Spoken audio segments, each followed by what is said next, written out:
بسم اللہ الرحمن الرحیم۔ آج ہم انشاءاللہ غسل سے متعلق کچھ احکام پڑھیں گے، چونکہ ہمارے ابھی طہارت کا ہی باب چل رہا ہے۔ غسل کب فرض ہوتا ہے اور غسل کا طریقہ کیا ہے۔ رسول اللہ صلی اللہ علیہ وسلم نے فرمایا ان اللہ لا یستحیی من الحق، اللہ تعالیٰ حق بات کو بیان کرنے سے حیا نہیں کرتے۔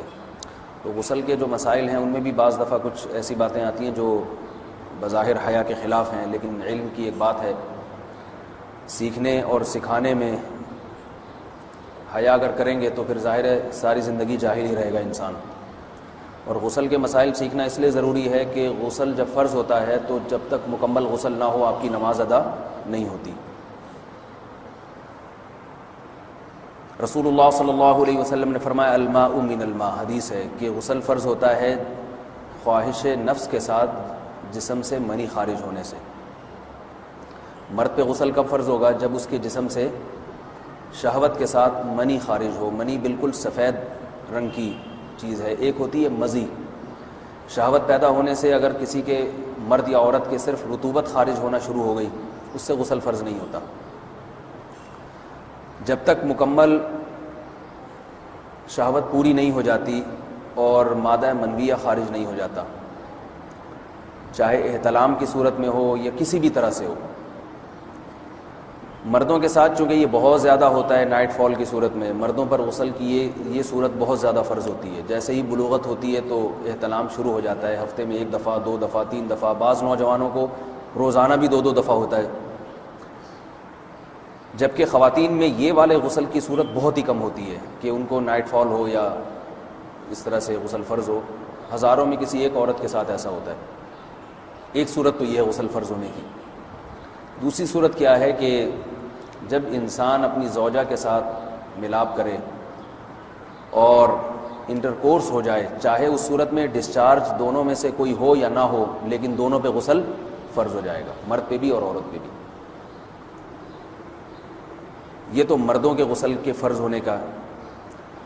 مردوں کے غسل میں ایک چیز یہ بھی ہے کہ اگر آپ نے رات کو نیند کی اور صبح آپ اٹھے اور آپ نے کپڑوں پہ نشان دیکھا، اب آپ کو یہ پتہ نہیں چل رہا کہ یہ منی کا نشان ہے یا مزی کا ہے، تو بھی آپ پر غسل کرنا فرض ہے۔ یہی سمجھا جائے گا کہ یہ آپ خواب میں ڈسچارج ہوئے ہیں۔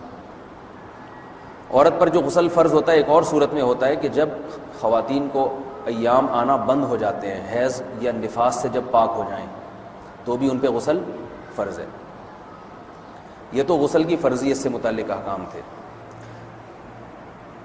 کچھ چیزیں ایسی ہیں جن میں غسل سنت ہے، فرض نہیں ہے۔ جمعہ کے دن غسل کرنا رسول اللہ صلی اللہ علیہ وسلم نے بہت زیادہ تاکید کی ہے۔ سنت کی 2 قسمیں ہیں، سنت مؤکدہ اور سنت غیر مؤکدہ۔ مؤکدہ وہ ہوتی ہیں کہ جن کو چھوڑنے کا اگر کوئی معمول بنا لے تو گناہ کا خطرہ ہے اور ایسا شخص قابل ملامت ہے، اسے شریعت ملامت کرتی ہے، برا بھلا کہتی ہے۔ تو غسل سنت مؤکدہ ہے ہفتے میں 1 مرتبہ، چاہے جمعے کے دن ہو یا کسی بھی دن ہو۔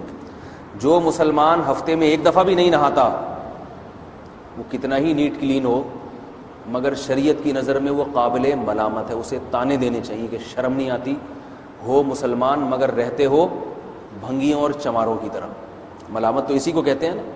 اس کی دلیل رسول اللہ صلی اللہ علیہ وسلم نے فرمایا، صحیح حدیث ہے، حق علی کل مسلم ان یغتسل کل اسبوع مرۃ، کہ ہر مسلمان پر لازم ہے کہ وہ ہفتے میں کم از کم 1 مرتبہ غسل کرے۔ ہر مسلمان پر لازم ہے، چاہے اس پہ غسل فرض نہ بھی ہو۔ اور کس دن بہتر ہے؟ جمعہ کے دن۔ نبی صلی اللہ علیہ وسلم نے حکم دیا ہے کہ جمعے کے دن غسل کیا جائے۔ امام احمد ابن حنبل کا مذہب یہ ہے کہ جمعے کے دن غسل کرنا واجب ہے، صرف سنت نہیں ہے بلکہ واجب ہے، لیکن جمہور کا مذہب یہ ہے کہ سنت عمل ہے۔ غیر مسلم جب اسلام قبول کرتا ہے تو اس وقت بھی اس کے لیے غسل کرنا سنت ہے۔ جب ہم مردے کو نہلاتے ہیں تو جو مردے کو نہلائے اس کے لیے بھی خود غسل کرنا افضل ہے، سنت عمل ہے۔ عید کے دن غسل کرنا سنت عمل ہے۔ تو یہ وہ تمام مواقع ہیں جن میں غسل کرنا رسول اللہ صلی اللہ علیہ وسلم کی سنت ہے۔ غسل کا طریقہ کیا ہے؟ غسل میں 3 چیزیں فرض ہیں۔ منہ بھر کے قلی کرنا، ناک میں پانی ڈالنا کہ ناک کی جو نرم جگہ ہے یہ اچھی طرح تر ہو جائے، اور پورے جسم پہ ایک مرتبہ پانی بہا دینا کہ جسم میں بال کے برابر جگہ بھی خشک نہ رہے۔ یہ تو ہے فرض، یعنی یہ کام کسی نے کسی بھی طرح سے کر لیا تو غسل ادا ہو جائے گا، چاہے اس کی نیت غسل کی تھی یا نہیں تھی۔ کوئی آدمی چلتا ہوا جا رہا ہے، پھسل کے تالاب میں گر گیا، پورے غوطے کھا کے باہر نکلا، قلی کر لے اور ناک میں پانی ڈال لے تو غسل اس کا ادا ہو جائے گا۔ البتہ چونکہ نیت نہیں تھی لہذا غسل کا ثواب نہیں ملے گا، ثواب نیت کے بغیر نہیں ملتا انسان۔ دلائل اس کے الگ موضوع ہے کہ اس کی دلیل کیا ہے کہ بغیر نیت کے بھی غسل ہو جاتا ہے، لیکن میں نے بتایا دلائل کا سیشن نہیں ہے، اس میں پھر بات لمبی ہو جائے گی۔ تو یہ تو ہے فرض، پورے جسم پہ پانی بہانا، کلی اور ناک میں پانی۔ سنت طریقہ کیا ہے؟ رسول اللہ صلی اللہ علیہ وسلم غسل کیسے کرتے تھے؟ سنت طریقہ جس پہ جو اختیار کرنا چاہیے وہ طریقہ یہ ہے کہ جب آپ غسل کے لیے بیٹھیں تو سب سے پہلے وہ جگہ دھوئیں جہاں نجاست اور ناپاکی لگی ہوئی ہے۔ نائٹ فال ہوا، کسی کو احتلام ہوا، تو جہاں جہاں گندگی لگی ہے پہلے اس جگہ کو دھوئیں، استنجا کریں، شرمگاہ کو دھوئیں اچھی طرح، سمجھ رہے ہیں بات کو؟ اس کے بعد ہاتھ دھوئیں اور مکمل وضو کریں جیسے ہم عام حالات میں وضو کرتے ہیں۔ مکمل وضو کرنے کے بعد دائیں کندھے پہ پانی ڈالا، لیفٹ سائڈ پہ پانی ڈالا۔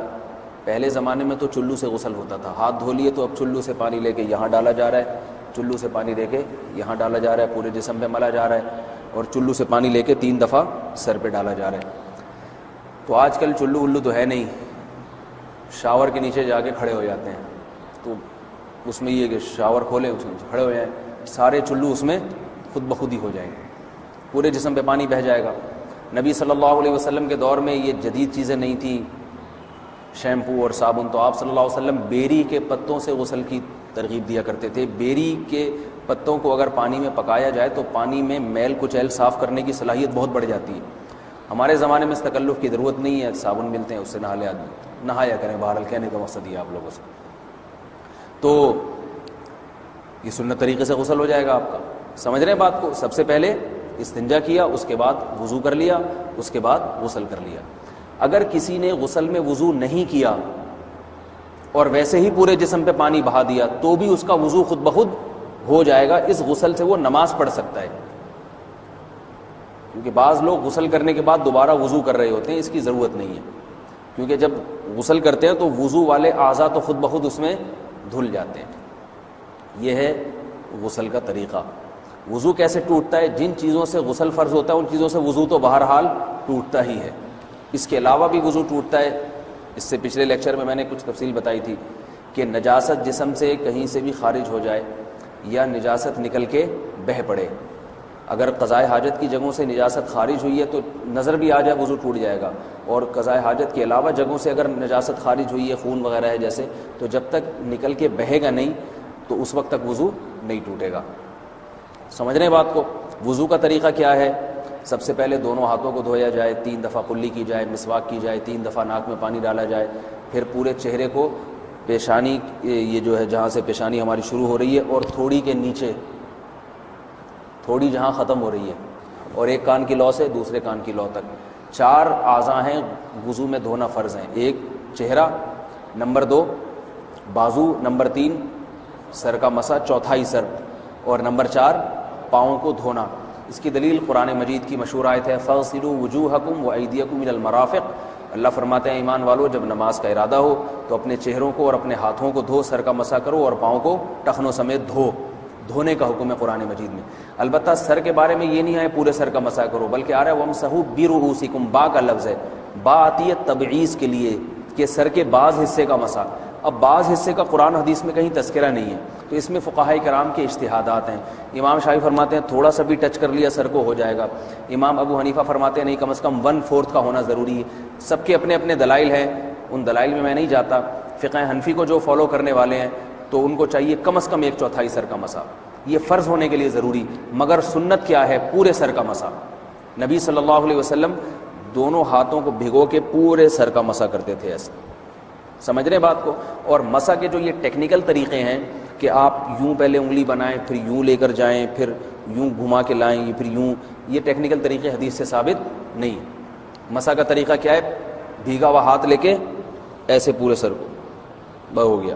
پھر حدیث میں یہ بھی ہے کہ یوں لے جاؤ اور یہ بھی ہے کہ دو واپس بھی لے کر آؤ، دونوں طرح سے ثابت ہے۔ تو ایسے بھی کر سکتے ہیں کہ یوں لے جائیں، اور ایسے بھی کر سکتے ہیں لے کے جائیں اور پھر واپس بھی لے آئیں، دونوں طریقے جائز ہیں، لیکن کم از کم سنت اتنی ہے کہ پورے سر کا مسح ہونا چاہیے۔ بعض لوگوں کو شو مارنے کا شوق ہوتا ہے، اگر وہ واپس لائیں تو بال ان کے خراب ہو جاتے ہیں، کہتے ہیں یار یہ پھر مسئلہ خراب ہو جائے گا، تو پھر ایسے لوگ صرف یوں ہی لے جائیں کافی ہے۔ افضل تو یہ کہ یوں بھی لے یوں بھی لے جائیں، دونوں طرح سے صحیح ہے، بہرحال دونوں حدیث سے ثابت ہیں۔